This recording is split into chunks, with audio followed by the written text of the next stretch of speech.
Sur votre page, vous parlez de lui matin, midi, soir. Et puis quoi? Absolument rien. Mais je sais que vous avez fait le procès de votre vie. Vous êtes un on sait que vous êtes un de ses porte-parole. Il n'y a pas de problème. Vous ne trompez personne. C'est votre affaire. Je vous dis. Soyez le porte-parole. C'est vous qui l'avez dû en erreur. C'est vous qui l'avez dû en erreur. Alors, c'est le professeur. Qui a la parole maintenant. Je dis et je répète qu'il avait dû en erreur. Je répète mentalement. Vous levez le matin, après 2 heures, Maurice Kamto, après 3 heures, Maurice Kamto,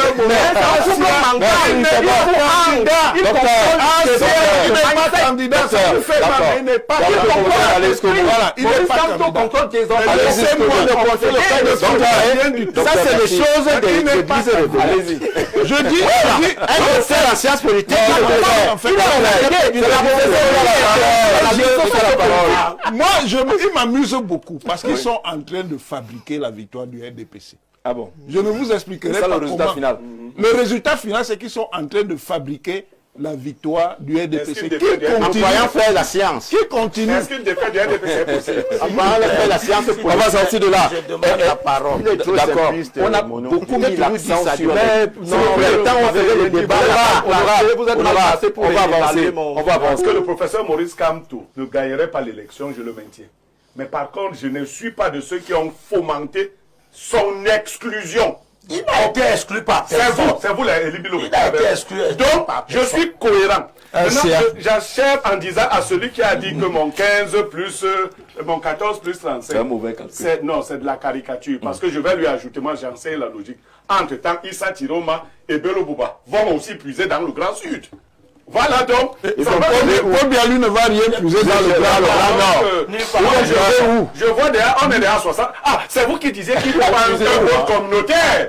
Et maintenant, ils vont pousser où? Qui ne peuvent pas puiser là-bas. Alors, Aristide Bodo, vous avez écouté les uns les autres. Je reste encore sur la question de Maurice Kamto. Il a été mis hors jeu par la plupart des intervenants, en dehors de Pério Niemek. Est-ce que ce n'est pas politiquement une erreur de penser que Maurice Kamto est mort, qui n'a rien à dire politiquement? Je pense que c'est de l'hypocrisie pure et simple. L'hypocrisie a changé de camp finalement. De l'hypocrisie pure et simple, dire que Maurice Kamto ne représente rien, en même temps faire une fixation sur lui.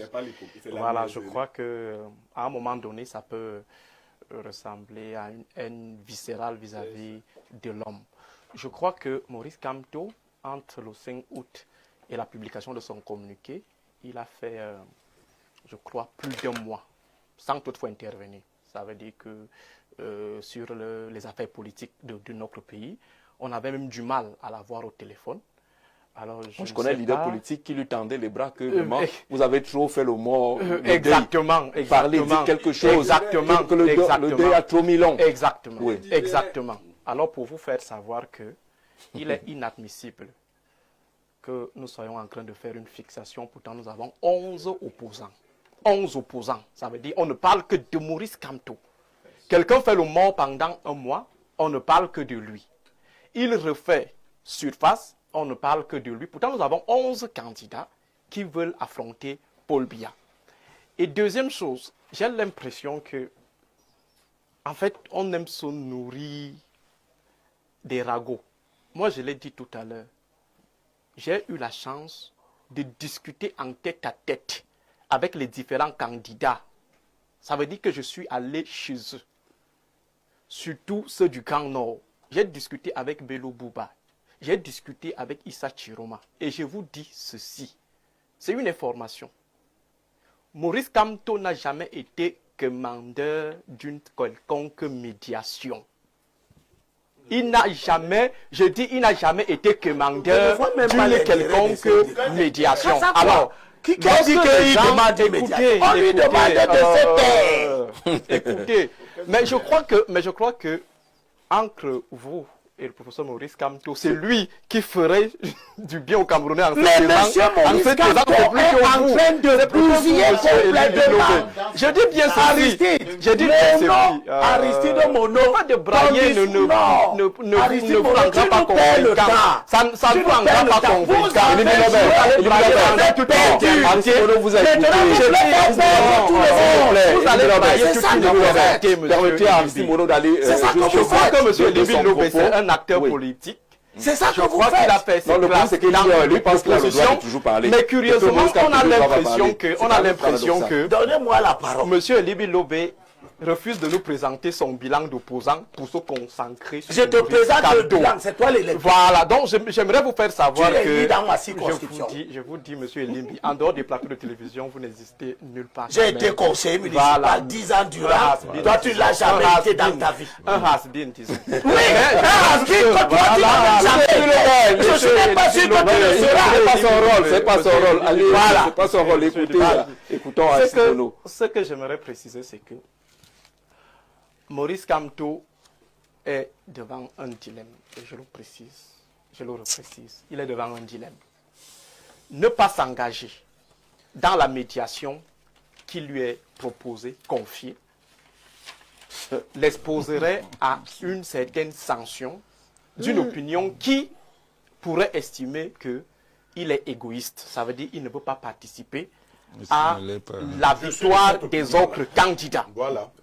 Il y a également une branche dans son parti qui estime que lorsqu'il a eu ses déboires au Conseil constitutionnel, on n'a eu personne autour de lui pour le réconforter. Même chose également avec ses prisonniers politiques et ils estiment que M. Kamto n'a pas de contribution à apporter. Alors face à ce dilemme, pour nous autres républicains, pour nous autres qui sommes soucieux du travail fait par ces différents militants pendant plusieurs années, pour nous autres qui pensons que ceux de la région du Grand Nord qui estiment que c'est l'heure du Grand Nord, alors pour nous, il est important que Maurice Kamto puisse jouer un rôle important. Le professeur Mathias Owonangeni, l'un des fondateurs du MRC, il a dit tout à l'heure qu'il y avait pas assez de temps pour construire une certaine base programmatique consensuelle.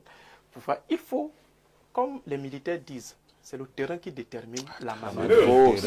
Alors, monsieur Mathias Owonangeni, allez à la source, questionner les différents acteurs, partis au consensus pour leur demander quelle est la base de votre consensus. Peut-être vous avez vos données académiques, livresques, mais allez sur le terrain. Mais je vous donne un indice. Le propos de l'évêque de Yagua. C'est ça, je dis bien le propos de l'évêque de Yagua. À un moment précis de l'histoire d'une nation, monsieur Mathias, tout ce que vous allez raconter à l'école, ça ne fait absolument rien. C'est le pragmatisme. Vous êtes sérieux? C'est ça le pragmatisme. Parce que, en fait, les alliances que le RDPC a eues avec les acteurs de l'opposition depuis 1992, je ne sais pas s'il y avait une certaine affinité programmatique ou idéologique. Alors, c'était tout simplement du pragmatisme pur et simple. Et le député veut que Maurice Kamto vienne avec des documents ou des potentiels documents venus présenter au RDPC que bon voilà ce qu'on s'est dit. Mais c'est naïf quand même. C'est-à-dire que vous faites preuve d'un... Comment on appelle ça? Ce que vous faites là, c'est du sophisme. C'est sur le plan intellectuel. Et c'est tellement simpliste, docteur Mono. Non, moi je vous le dis. Non, laissez-moi parler. Je vous le dis. Vous êtes un simplisme écœurant. C'est moi qui vous remets. Prenez 45 secondes. Parce que vous m'avez cité. Je vous dis honorable. Vous m'avez cité. Je vous réponds en vous disant que vous allez souffrir de la présence de l'insignifiant, du ridicule, du malhonnête Maurice Kamto pendant plusieurs années. Ça, c'est vous qui le qualifiez comme ça, c'est pas moi. Donc, moi, je vous rappelle que actuellement, ce qui nous intéresse, c'est le peuple camerounais. Quelle est la position du peuple camerounais? Je vais vous dire. Si le peuple camerounais est pour une coalition, alors Maurice Kamto sera obligé de mener la médiation au bout. Si le peuple camerounais estime que, même sans coalition, il va apporter son soutien à un des deux candidats du non, Nord, non. cela se fera. Vous interrogez le Maintenant, peuple il y a camerounais un à quel problème qui moment est pour la fondamental. coalition. Une chose, Le peuple camerounais n'est pas appelé à un référendum sur la coalition. Une autre est de lui faire accepter Le peuple sa défaite souverain là où devrait laissez-moi normalement lui répondre en Vous allez répondre. différents candidats. Chef, oui. Alors, 45 En secondes. 45 secondes, docteur Moïse, vous êtes d'un simplisme écœurant. Le peuple camerounais n'est pas appelé à un référendum sur une coalition. Nous nous sommes appelés. Le peuple souverain est appelé le 12 octobre pour se prononcer sur l'élection présidentielle. Et il y a 12 candidats. Donc, quand vous... Alors peut-être que le référendum vient également dans le communiqué. Non, non, non. Vous voyez, la question va être simple. Jean-Jacques. Je vous relance, hein, je vous relance. Oui, je vous relance. Le référendum est un processus on le comprend très bien. Non, le référendum est un processus de consultation. Et vous prenez cette élection comme un référendum. Non, non, non. Voulez-vous continuer? Vous induisez ceux qui nous regardent en erreur. Vous êtes une chaîne sérieuse. Je vous ai dit ça. On est dans une chaîne sérieuse. Et je cite un acteur sérieux. La loi... Honorable, je ne parle pas de la loi. Le type dit, qui est sérieux à Kérémouna dit, prenez cette élection comme un référendum. Comme un référendum. Il n'a pas dit que c'était un référendum. Êtes-vous d'accord de poursuivre avec ceux qui ont géré et mal géré pendant 43 ans ou alors vous donnez la chance à quelqu'un d'autre? Il ne veut pas que les gens compliquent avec les théories. Il doit dire, Qu'est-ce qu'il doit dire? lui, il est candidat à l'élection présidentielle. Non, il n'est plus. Je vous dis ceci. Il a dit qu'il n'est plus. Il n'est plus. Il n'est plus, ça n'engage que lui. Il vous a dit ça. Je dis que... Il vous a dit ça. Non. Il reste candidat. Soyons sérieux. Vous faites la désinformation. Vous êtes battu, vous faites la désinformation. Et je crois que même Maître Akeremouna qui parle, parce qu'il est juriste, doit bien faire attention sur le choix de ses mots. Nous n'allons pas à un référendum. Nous ne sommes pas dans le champ du droit, monsieur. Nous sommes dans le champ. Monsieur Mono, laissez-moi parler. Laissez-moi parler. Vous avez parlé, je vous réponds. Je vous dis que vous êtes d'un simplisme écœurant. C'est pour ça que vous faites l'analyse erronée que vous venez de faire. Je vous dis, le peuple n'est pas souverain, là n'est pas appelé. Et je vous dis à partir du 26 au soir, si un candidat n'appelle pas Kamto pour parler en son nom, Kamto ne parlera plus. C'est ça. Vous qui êtes pragmatique, donc, sachez-le. Les derniers... Non. Quand on ne fait peur à personne, je vous donne une information, je vous dis que c'est comme ça que ça fonctionne. C'est-à-dire que si vous n'avez pas votre candidat consensuel, et si un candidat n'appelle pas, un candidat ne vous appelle pas, vous, docteur Mono, à venir parler pour lui, son temps de parole sera décompté. Alors, les gens s'expriment aujourd'hui parce que le temps de parole n'est pas encore compté. Quand il y aura la computation des délais et la computation du temps de parole, Maurice Kamto ne parlera plus que pour le candidat dont il a été à l'origine. Donc vous allez lui interdire. Non, c'est la loi qui... C'est la faire communiquer, c'est la loi sur les réseaux sociaux. Non, il peut intervenir sur les réseaux sociaux. Il peut faire non, ne soyez pas... Jean-Jacques radicalisme là-dedans. Il faut instruire ceux qui nous regardent. Ceux qui nous regardent doivent pas comprendre que Maurice Kamto ne va plus jamais parler. Il peut parler que si un candidat, la campagne électorale est destinée aux candidats. Il ne pas destinée aux gens qui viennent faire les commentaires ou bien qui nous disent que ils ont une responsabilité. Non, il peut parler sur les réseaux sociaux. On parlait de ça ici, pourquoi? C'est vous qui commencez par lui. Non, c'est vous qui est venu. C'est lui qui nous a invités pour un sujet. On éclaire ceux qui nous regardent en disant que la campagne que vous voyez là, elle n'est pas réservée aux commentaires des commentateurs. Elle est réservée aux candidats. Et je vous dis que vous allez souffrir, vous allez faire des commentaires. Non, on ne souffre de rien. On vous éclaire. On vous dit que le pragmatisme politique veut que les candidats ne vont s'exprimer que sur leur programme et sur parce que les temps d'antenne sont décomptés, y compris sur les chaînes, toutes les chaînes de télévision et de radio. Donc, il faut savoir ça. Il ne faut pas donner l'impression que quand il va venir, il va jouer un rôle. Quand on dit qu'il va jouer un rôle, c'est parce que les juges sont compétents. Ce qu'on dit que sur ceux qui nous interpellent là maintenant, on en parle ici parce que vous avez mis ça sur la table, vraiment. Personne, ça dit que ce n'est pas la tasse de thé des gens. Quand on se lève le matin, on s'en fout. Je dis que il va faire. C'est là où Jean de Dieu Moumou n'est pas d'accord avec vous. Non, Jean de Dieu Moumou n'est pas d'accord avec vous. Vous affichez une sérénité. Non, vous voulez la limite. Jean de Dieu Moumou, il dit ce qu'il veut. Chacun est libre de son opinion. D'accord. Vous voulez réagir, professeur? Oui, tout ça, vraiment, permettez l'expression, c'est de la fumisterie. C'est vraiment de la fumisterie. On fabrique, on continue à fabriquer par la fiction. Des artifices même. Pas des artifices.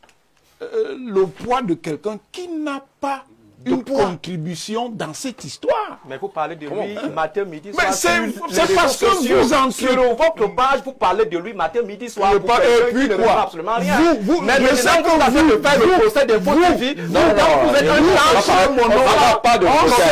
on sait que vous êtes un de ses porte-parole. Il n'y a pas de problème. Alors, vous ne trompez personne. C'est votre affaire. Je vous dis. Soyez le porte-parole. C'est vous qui l'avez induit en erreur. Alors, c'est le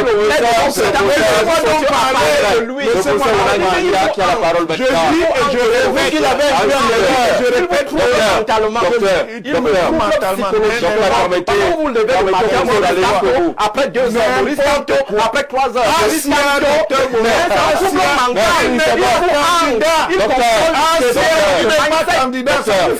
il n'est pas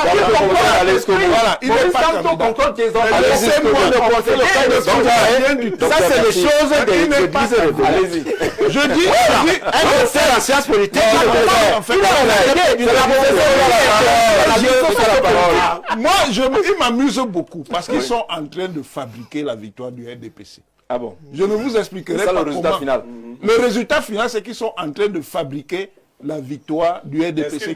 En voyant faire la science. Qui continue. Est-ce qu'une défaite du RDPC est possible? En voyant faire la science. On va sortir de là. Je demande la parole. D'accord. On a beaucoup mis l'accent sur on faisait le débat. On va avancer. Sur ces différentes sorties, sur ces différentes sorties, est-ce qu'on ne met pas un peu trop l'accent et on n'accorde pas un peu trop d'importance à 2 candidats, Bello et Thilo? Oui, il faut leur accorder de l'importance parce qu'ils sont des éléments perturbateurs. Là, ils sont importants. Oui, tous ceux qui perturbent la marche sereine du processus politique sont déjà à prendre en compte. Je voudrais à cet égard dire à tous les amis du changement. Quel changement, Elibi? Toi, tu cherches même quel changement? Il n'a jamais été. Quel changement tu cherches même, Elibi? Dis la vérité pour cette fois-ci. Tu cherches quel changement? Tu es contre. Tu cherches quel changement, Elibi? Dis seulement. Tu ne peux pas dire qu'Elibi est même contre le changement. Il est contre. Qu'ils nous disent, prends mon temps. Tu cherches quel changement? Tu n'as pas encore le temps. Je ne veux plus parler.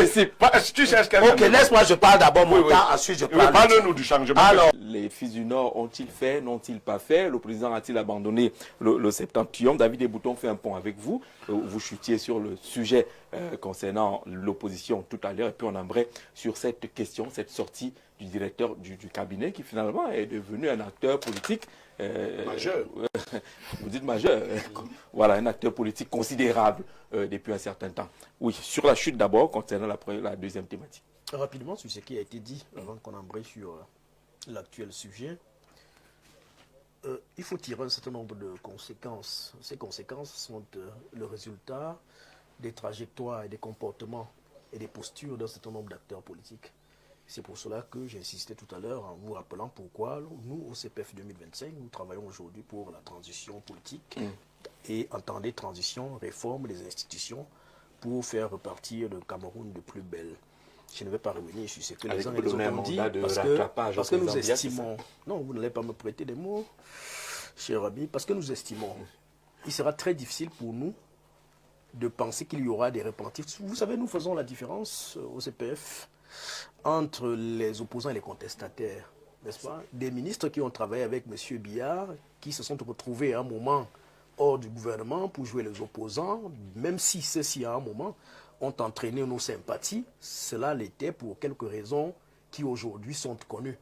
Et nous disons donc que cela ne peuvent pas venir nous remettre dans un itinéraire avec des agendas que nous ne connaissons pas du tout.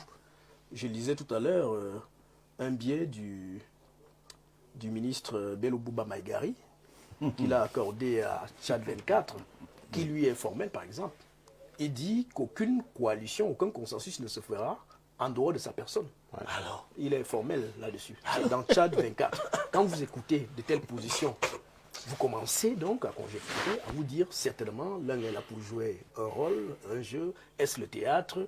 Est-ce qu'il y a des gens qui viennent avec des agendas? Et vous vous dites, ah, c'est moi qui avais raison, vaudrait mieux travailler à aller dans le sens d'une réalité qui veut que le candidat qui a le mieux les chances de gagner, de remporter cette élection, si on peut lui imposer une dynamique.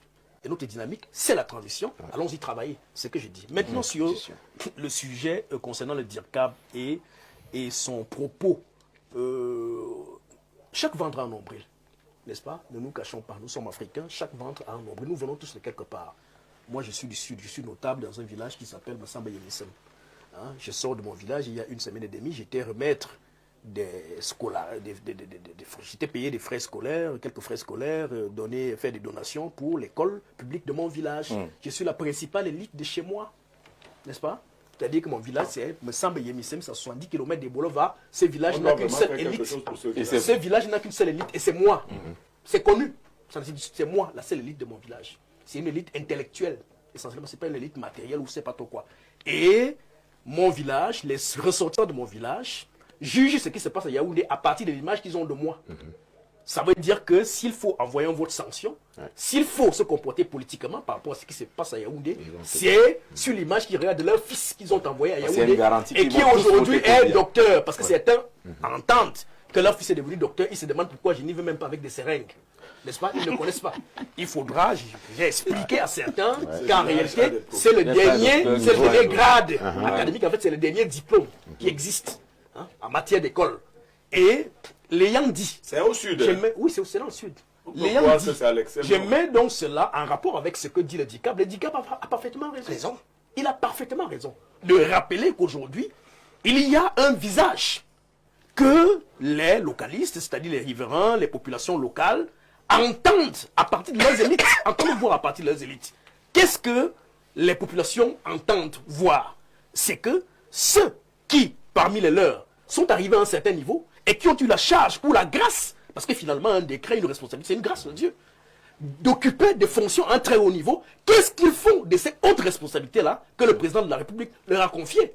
Est-ce que c'est pour faire émerger uniquement leur famille ou alors c'est pour redistribuer à la base, pour que la communauté se dise qu'effectivement il y a un fils de chez nous qui aujourd'hui a émergé et qui travaille effectivement au service de la communauté. Voilà les réalités qu'on doit dire au Cameroun. Et la vérité, c'est donc laquelle? C'est donc qu'effectivement, il y en a aujourd'hui des parties du pays où les élites ont cru que les nominations qu'elles ont eues sont des nominations qui concernent uniquement leur famille, leurs neveux et autres, qui ne concernent pas la communauté. Et ça crée donc des frustrations. Lesquelles frustrations aujourd'hui sont dénoncées par lui dans la partie septentrionale. N'oublions pas que même politiquement, l'extrême nord dont il parle, c'est quand même près de 18% de l'électorat. Donc le président de la République en a besoin. Et chaque bon politicien, chaque candidat à cette élection présidentielle qui sait où il va, prend une calculatrice, se dit ok, si l'élection, si l'extrême nord peut me rapporter en fait à un électorat de 18%, je peux y engager par exemple 5, 10% et continuer à travailler sur d'autres. C'est comme ça que les politiciens travaillent. Mais maintenant, est-ce qu'on va donc aller s'aimer, en fait récolter sur un terrain qu'on n'a pas s'aimer? C'est la question en sous-bassement. C'est-à-dire que aujourd'hui, dans l'extrême nord, quand le renouveau y va, avec tout ce que le renouveau a fait là-bas, rappelons que dans le grand nord, la plupart des ministres, la plupart des élites qui viennent de cette partie-là viennent de l'extrême nord. Cavaillé Guéjivri, il est de là, quand même. Celui dont ce monsieur parlait tout à l'heure. Il est de là. Le ministre Maoudou, dont j'ai vu un livre circuler tout à l'heure, là, il est de là. La plupart des ministres qui occupent de hautes fonctions dans ces pays, qui viennent du septentrion, viennent de l'extrême nord. Et donc aujourd'hui, ces ressortissants de l'extrême nord sont en droit de se demander quels ont été les dividendes politiques, économiques, perceptibles, qu'ils sont à même de toucher du doigt pour se dire effectivement que le septentrion est utile au renouveau. Puisque, vous savez même le petit nom qu'on donne au septentrion, à l'extrême nord, c'est la fille aînée du renouveau. Donc c'est des problématiques réelles parce que nous touchons au sein même de nos communautés. Et je sors donc en disant que l'élite doit être interpellée. L'élite doit être interpellée. Parce qu'en réalité, l'élite doit comprendre que en ce moment est venu le temps des comptes. Ces comptes-là qui veulent que, en fait, les décrets qu'ils ont bénéficiés l'ont été parce qu'on estimait que ces décrets-là devraient être des décrets relais pour que, voilà, les projets soit mis à l'actif des populations de manière à ce que les populations bénéficient du rôle social qu'ils ont occupé à un certain moment. Donc, le DICAP pose là, en fait, fait là une photographie que tout le monde connaît, que nous vivons au quotidien, qui est réaliste. Et moi, j'épouse et je salue cette position. D'accord, Aristide Mono.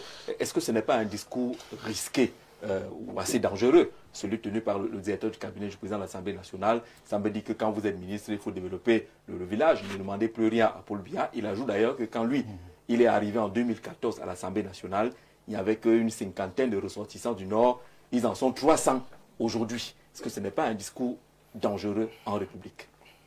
Je crois qu'on est dans du biaïsme. Tout le monde est mauvais sauf Paul Biya. Et surtout, il faut interroger l'opportunité, le contexte de cette sortie. On est dans une situation où le Grand Nord est en pleine ébullition. Et on essaye de faire comprendre aux uns aux autres que si ça n'a pas marché dans ce côté, c'est de la responsabilité. Ce n'est pas la faute à Biya. Des élites. Donc, il faut renouveler le mandat à M. Paul Biya. Je crois également que cette tendance au villagisme n'aide pas trop l'intégration nationale. Je me souviens d'un de ses discours où il avait dit « Nous avons arraché des postes aux anglophones », lui, le DIRCAP, et on ne dirige pas des institutions en fonction des affiliations ou des filiations villagistes. C'est sur la base de la méritocratie, de la compétence. Et de temps en temps, on peut diluer avec quelques affirmatifs actes dans la discrimination positive. Mais fonder une certaine administration des institutions sur la cooptation des fils du village, ça pose problème. Et lorsqu'on essaie d'interroger le profil des fils du village en question, on se rend compte que ce sont soit les enfants du clan Kavaye Djibril, soit les enfants de la chefferie de Mada, qui est dirigée par Kavaye Djibril, soit les enfants de Tokombere, soit les enfants du Mayo Sava, et à la limite peut-être les enfants de l'extrême nord. Or là on parle... Ça tourne toujours autour de Kavaye. Ça tourne toujours autour de Kavaye Djibril. Il est incompréhensible qu'on soit déresponsabilisé, par exemple le ministre en charge des travaux publics, le ministre de l'Habitat, vous vous souvenez de cette histoire il y avait quoi avant? Je crois que la route là a été rapidement refaite parce que les fils de l'extrême n'avaient pas digéré ces propos. Il y a l'État, il y a également la responsabilité des élites, et là je suis un peu d'accord avec lui. Nous avons déjà fait à 4 reprises la route de Maroua-Kousseri. Je crois que pour une nationale numéro 1, pour un itinéraire qui relie le Cameroun aux autres pays, disons au Tchad et au Nigeria aussi, ça devient un peu complexe. Mais je crois qu'à un moment, il faut que les élites, en général, prennent parfois leurs responsabilités pour indiquer de manière claire les responsables qui sont incriminés. Dans le cas d'espèce, il parle du ministre de l'économie, du ministre de l'économie, Alamine Ousmane Mey. Je suis d'accord avec lui. Ah bon? Kousseri aujourd'hui ce n'est pas la faute de Biya si on n'a pas inscrit ces travaux-là. Non, les fautes sont partagées. Oui. Les responsabilités c'est ce que sont partagées. Dit, hein? Oui. Quand vous prenez la route Maroua-Kousseri, vous vous demandez s'il y a vie à Kousseri ou dans le Logon et Chari en général. Lorsque vous arrivez même à Kousseri, c'est tout simplement la poussière. Je crois que le ministre devrait avoir honte de la physionomie de son village, de la physionomie de son département, le Logon et Chari à côté du Mayo Sava, et le département qui accumule plus de taux d'insécurité liés aux attaques de Boko Haram. On se demanderait à quoi aurait servi en fait la cooptation d'un fils du village à la mangeoire si au final, après beaucoup d'années accumulées au sein de ce gouvernement, il n'arrive pas à produire un résultat probant pour les fils ou ses frères du village. D'accord. Mais ce que je dirais pour chuter, c'est que M. Paul Biya, peut-être qu'il a pensé que la politique du manger ensemble communautaire allait permettre un développement assez rapide des différentes contrées. Je crois qu'aujourd'hui, à la lumière des différents résultats, s'il est encore à la tête de cet État, qu'il fonde son action non plus sur le manger ensemble communautaire où on donne au fils des coins, des communautés afin qu'ils aillent manger avec leurs frères, qu'il fonde désormais une action sur la méritocratie ou une action où tout est pensé à partir de l'État. Et si on est dans un système d'État fédéral, à partir donc, des États fédérés. D'accord.